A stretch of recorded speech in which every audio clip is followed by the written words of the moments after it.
కూటమి కుట్ర భగ్నమైంది. జగన్మోహన్ రెడ్డి నెల్లూరు జిల్లా పర్యటనలో జనం రాకుండా అడ్డుకోవాలి అన్న చంద్రబాబు కుట్ర బద్దలైంది. అరచేతిని అడ్డుపెట్టి సూర్యుని ఆపొచ్చేమో కానీ జగన్మోహన్ రెడ్డి పర్యటనలో జనం రాకుండా ఆపడం పాలకులు పోలీసుల తరం కాదు అని మరోసారి సాటి చెప్తూ సింహపురి సింహగర్జన చేసింది.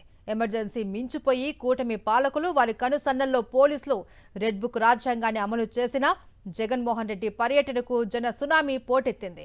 ఆ జనాన్ని చూసి అక్కడున్న పోలీసులు ఉలిక్కి పడితే పాలకులకు ఏకంగా వెన్నులో చలిపుట్టి ఉండవచ్చు అంటున్నారు వైఎస్ఆర్ కాంగ్రెస్ పార్టీ నేతలు. జనాన్ని అడ్డుకోవడానికి పోలీసులు పన్నిన కుట్రలు, చేసిన వికృత చేష్టలు, ప్రజాస్వామ్యాన్ని ఖూని చేసిన దుర్మార్గపు పోకడలు చంద్రబాబు అజెండాకు వర్కౌట్ కాలేదు.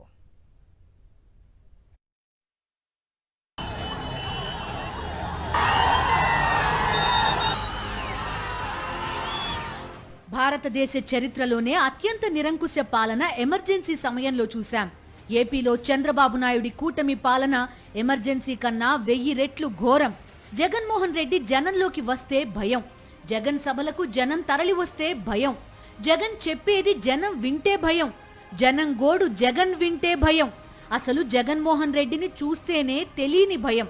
అణువణువు భయంతోనే కూటమి ప్రభుత్వం కాలక్షేపం చేస్తోంది. నెల్లూరు జిల్లాలో వైఎస్ఆర్ కాంగ్రెస్ పార్టీకి చెందిన మాజీ మంత్రి కాకాణి గోవర్ధన్ రెడ్డిపై బాబు ప్రభుత్వం కక్ష సాధింపు రాజకీయాల్లో భాగంగా అక్రమ కేసులు బనాయించి జైలు పాలు చేసింది.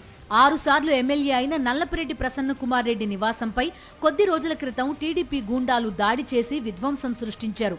ప్రసన్న కుమార్ రెడ్డి ఆ సమయంలో ఇంట్లోనే ఉంటే హత్యాయత్నానికి తెగబడి ఉండేవారన్నది వైఎస్ఆర్ కాంగ్రెస్ ఆరోపణ. ఈ ఇద్దరు నేతలపై జరిగిన దౌర్జన్యాల నేపథ్యంలో వీరిద్దరిని పరామర్శించి వారికి అండగా ఉంటానని భరోసా ఇవ్వడానికి పార్టీ అధ్యక్షుడిగా జగన్మోహన్ రెడ్డి నెల్లూరు పర్యటనకు సిద్ధమయ్యారు. పర్యటన గురించి సమాచారం ఇచ్చిన మరుక్షణం నుంచే పోలీసులు ఆంక్షలపై ఆంక్షలు విధిస్తూ వచ్చారు. జగన్మోహన్ రెడ్డి వచ్చే హెలికాప్టర్కు హెలిప్యాడ్ ఏర్పాటు స్థలం విషయంలోనూ పోలీసులు దుర్మార్గంగా వ్యవహరించారు. చివరకు జగన్మోహన్ రెడ్డి నెల్లూరు వచ్చారు. ఈ పర్యటనకు బోలెడు ఆంక్షలు. జైల్లో ఉన్న కాకాణిని పరామర్శించే సమయంలో జగన్మోహన్ రెడ్డితో పాటు 10 మందికే అనుమతి అన్నారు పోలీసులు. ఆ తర్వాత ప్రసన్న కుమార్ రెడ్డిని పరామర్శించడానికి జగన్మోహన్ రెడ్డి వెళ్లే సమయంలో ప్రసన్న కుమార్ రెడ్డి ఇంటి వద్ద 100 మంది మాత్రమే కార్యకర్తలు, అభిమానులు ఉండాలట. 113 మందికి మించితే కేసులు పెట్టేస్తామని బెదిరించారు పోలీసులు. జైలు నుండి ప్రసన్న కుమార్ రెడ్డి ఇంటికి వచ్చే దారి పొడవునా జగన్మోహన్ రెడ్డిని చూసేందుకు జనం తరలి రాకుండా అడ్డుకునేందుకు పోలీసులు అత్యంత దుర్మార్గంగా వ్యవహరించారు. ప్రధాన రహదారికి అనుసంధానంగా ఉండే రోడ్లకు అడ్డుగా ముళ్ల కంచెలు వేశారు. ఈ ముళ్ల కంచెలతో జనాన్ని అడ్డుకోవాలన్నది వారి కుట్ర. కొన్ని చోట్ల రహదారుల మధ్యలో జేసీబీలతో తవ్వేసి గోతులు చేశారు. దానివల్ల కూడా జనం రాకుండా అడ్డుకోవచ్చన్నది పోలీసుల ప్లాన్. జైలు నుండి ప్రసన్న కుమార్ రెడ్డి ఇంటికి వెళ్లే దారిలో ఏకంగా 20 చెక్పోస్టులు పెట్టారు. అడుగడుగునా బ్యారికేడ్లు పెట్టారు. అక్కడేదో యుద్ధం జరుగుతోన్నట్టు వేలాది మంది పోలీస్ బలగాలను ఈ వీధిలోనే మోహరించారు. 113 మంది మాత్రమే ఉండాలని ఆంక్ష విధించిన పోలీసులు అంతకుమించి జనం రాకుండా అడ్డుకోవడం కోసం 3000 మందికి పైగా పోలీసులను మోహరించారు. జగన్మోహన్ రెడ్డి పర్యటనల్లో తరచూ భద్రతా వైఫల్యాలు చూస్తున్నాం. మాజీ ముఖ్యమంత్రి జగన్మోహన్ రెడ్డికి ప్రోటోకాల్ ప్రకారం ఇవ్వాల్సిన భద్రత ఇవ్వడానికి పోలీసులు ఉండరు, కానీ జగన్మోహన్ రెడ్డిని చూసేందుకు వచ్చే జనాన్ని అడ్డుకోవడానికి మాత్రం పొరుగు జిల్లాల నుంచి కూడా పోలీసులను తరలించేసింది కూటమి ప్రభుత్వం.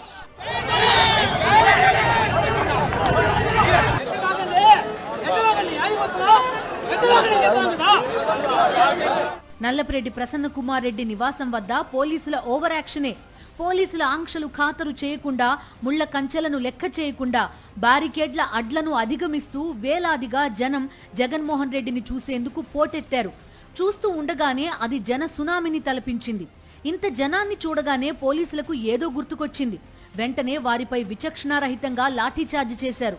చిన్న చితక లేదు, ముసలి ముతక అని లేదు, మహిళలను సైతం వదల్లేదు. ఎవరో రిమోట్ కంట్రోల్తో ఆపరేట్ చేస్తున్నట్టు పోలీసులు లాఠీలతో దుర్మార్గంగా విరుచుకుపడిపోయారు. ఈ నిరంకుశ పోకడపై మండిపడ్డ నల్లపురెడ్డి ప్రసన్న కుమార్ రెడ్డి పోలీసులను వారించబోయేసరికి 6 సార్లు ఎమ్మెల్యేగా గెలిచిన ప్రసన్న కుమార్ రెడ్డిని వదల్లేదు. ఆయన్ను నెట్టేసిన పోలీసులు ఆయన్ను కూడా గాయపరిచారు. పోలీసుల దమన నీతికి నిరసనగా ప్రసన్న కుమార్ రెడ్డి నడి రోడ్డుపై మండు టెండలో బైఠాయించారు.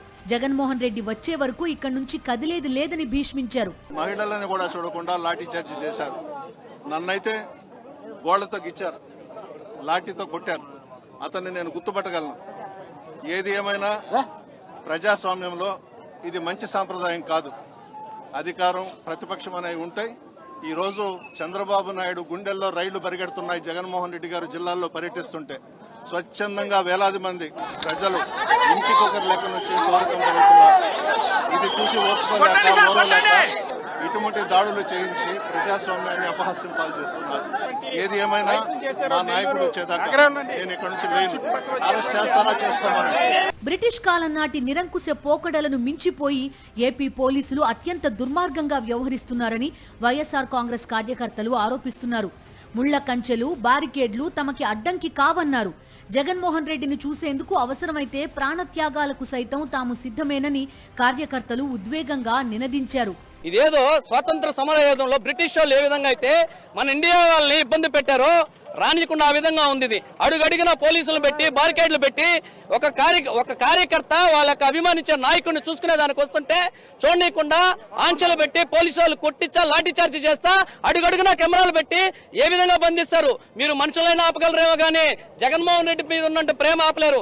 ఒక స్లోగన్ చెప్తున్నారు అందరూ, ప్రాణాలైనా అర్పిస్తాం జగనన్న కోసం మేము ఓపుతాం అంటున్నారు. ఇదే విధంగా ఇది పద్ధతి కాదు ఈ కూటమి ప్రభుత్వం. అదే విధంగా మీరు ఈ రోజు జైల్లో ఉన్నప్పుడు, మీరు ఇబ్బందుల్లో ఉన్నప్పుడు ఆ రోజు జగన్మోహన్ రెడ్డి గారు ఈ విధంగా ఇబ్బంది పెడితే మీరు తిరగలరా? మీరు ప్రశాంతంగా పాదయాత్ర చేసుకోగలరా? మీరు మీటింగ్ పెట్టుకోగలరా? ఇది సబాబు కాదని తెలియజేసుకుంటూ జగనన్న కోసం ఎప్పుడైనా సరే ఎక్కడైనా సరే ఎవరైనా సరే మీరు ఆయన ఆపడం అనేది ఇది అసంభవం. మీరు ఎంత ఆపితే ఎంత తొక్కితే అంత పై క్లాస్. పోలీసులు ఎన్ని వేషాలు వేసినా, ఎన్ని ఆంక్షలు విధించినా, ఎన్ని ఆటంకాలు సృష్టించినా, ఎంతగా లాఠీలకు పని చెప్పినా, తమ మాట వినని ప్రతి ఒక్కరిపై కేసులు పెడతామని హెచ్చరించినా జగన్మోహన్ రెడ్డిని చూసేందుకు జనం పోటెత్తారు. ఇది పోలీసులకు అర్థం కావలసిన విషయాన్ని బోధించి ఉండొచ్చు. పోలీసులను అడ్డు పెట్టుకుని ఏదో సాధించాలనుకున్న బాబు అండ్ కోకి పంపాల్సిన సంకేతాలనే పంపిందన్నది బహిరంగ రహస్యం. ఎంతగా కుట్ర చేసినా సింహపురి సింహంలా గర్జించింది.